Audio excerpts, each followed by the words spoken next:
Hi, I'm Danny Gasparini, and welcome to this segment of One on One. I'm joined today by Bonnie Addario, who happens to be the founder and CEO of the Bonnie J. Addario Lung Cancer Foundation. Bonnie, that's a handful. It has your name in it, and it also is associated to lung cancer. I understand you're a lung cancer survivor, so tell us about that experience. I am. I'm a little over 5 years lung cancer survivor, which is a very, very small club, very small. Only 15% of all the people in the United States diagnosed with lung cancer make it to 5 years. And I think you're going to tell us why you got to be in that 15%. I am. I'm not going to go through the whole story because it's just belabored, but I was misdiagnosed several times. Mm-hmm. And when I was finally diagnosed, I saw a little article in the newspaper. Mm-hmm. It just wasn't more than 2 inches by 2 inches, and it was about a little hospital here on the Peninsula that had a big association with a very big hospital in San Francisco. It was Sequoia Hospital, and it was University of San Francisco. And they had a doctor, a surgeon up there, that was traveling down to Sequoia Hospital and actually performing surgery on lung cancer patients. So after all the misdiagnoses and all of the faux pas, if you will, getting diagnosed, I decided these are the people I want to be with. So I think part of that problem with the only 15% survival rate is, one, we're not diagnosing the disease, sounds like early enough. Correct. And also, two, when someone is sort of trying to find out about information of perhaps symptoms or what have you, the fact that there was an article that was a 2x2 versus perhaps an article on heart disease or breast cancer, which, as you know, we can take volumes and pages of information. That might be part of the issue that we're here to talk about and how we get the education out there. Danny, that's more than part. Lung cancer, unfortunately, is still 2x2 on the back pages of the newspapers. But we're working on change that. We're going to change that. We're going to be on the front page soon. And that's the work of your foundation. Absolutely. So tell us about some Absolutely. of the things that the foundation's Absolutely. doing, and then I know you then founded a second foundation. Right. We started the first foundation really primarily because of awareness. There just wasn't enough out there. For instance, in 1987, lung cancer surpassed breast cancer as the biggest cancer killer of women. That's 30 years ago. And it's still, lung cancer still takes a little 2x2, piece of the newspaper on page 30. And as I understand, in the funding, federal funding realm as well. Not only federal, private funding in general. For every $14 that goes to breast cancer, $1 goes to lung. Okay. So now you've created the foundation so that you can then raise money to put into this world and educate and do some screening, as I understand. People can go to your website and find out more about the programs that you're doing with regard to the Bonnie J. Addario Lung Cancer Foundation. But then something was born out of the Lung Cancer Foundation in the awareness and screening part of it. Exactly. So tell us about Alchemy. Well, after being diagnosed and healing and getting well, I really searched the internet. I looked at all kinds of places to get information about lung cancer and found there were very few.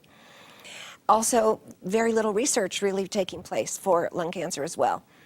So we started the first foundation, got things rolling, awareness. We have a ton of things going on there. But we decided to start one that was dedicated primarily to research. Okay. So tell us about Alchemy and what exactly you are doing with the organization. Okay. Alchemy was started after we held a summit about 2 years ago, a little over 2 years ago in San Francisco. And we invited about 100 of the thought leaders across the world to come because we really wanted to know if we did start this second foundation for research, what would it entail and what was really needed. Mm-hmm. Mike Milken came down. He was our keynote speaker. From that 2-day seminar, we discovered unanimously, everybody in the room, and we had people from MIT, some of the biggest institutions across the world, that what was needed was a biorepository for tissue. Tissue is the issue for research. You can't really research anything without tissue. Sharing information and sharing of tissue. Sharing information, sharing tissue. So we started Alchemy, Addario Lung Cancer Medical Institute. And what that is a collaborative effort right now between 7 institutions worldwide that are sending tissues to a biorepository we have at Response Genetics in Southern California. Mm-hmm. We also have a relationship with Biodesics up here for plasma and blood research, and then that information goes into testing for genetics. Our very first project is genetic testing. So lung cancer patients get the absolute best chemotherapy regimen first line, rather than shooting from the hip and guesswork. They'll Right. get it. Let's try this first. So, for example, when you had your surgery and they were removing part of your lung, Right. That tissue then just went into a waste center, a medical waste center. Well, we weren't using your tissue to then share the information with others.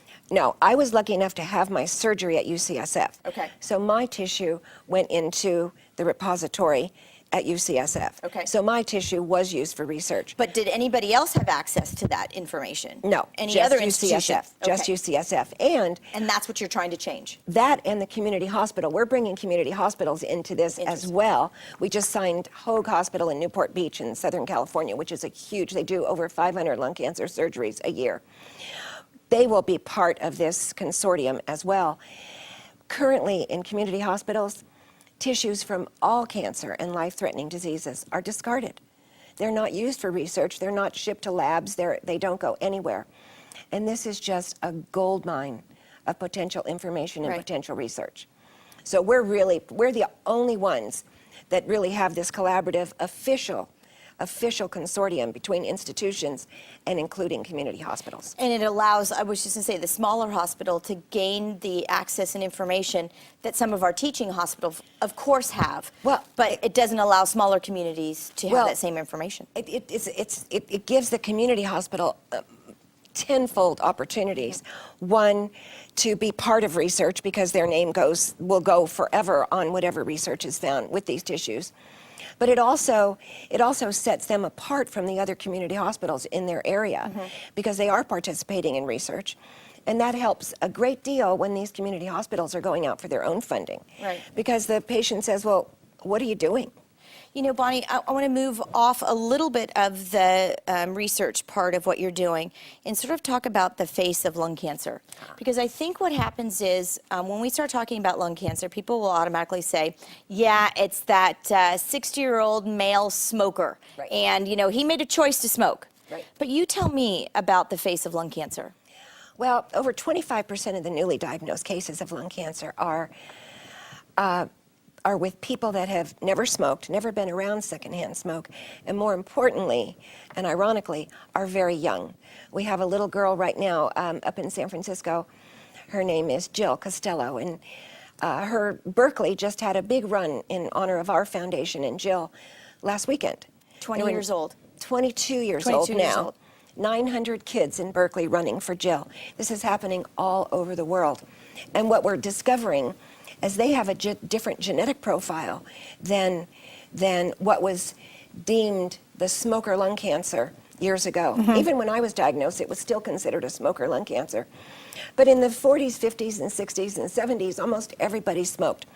And there were no genetics being studied at the time. Right. So there was only one cancer as far as the world was concerned, and that was the smoker's lung cancer. Now that the genetic testing is going on, we're discovering that there are multiple lung cancers, not just one, and not just a smoking cancer. There's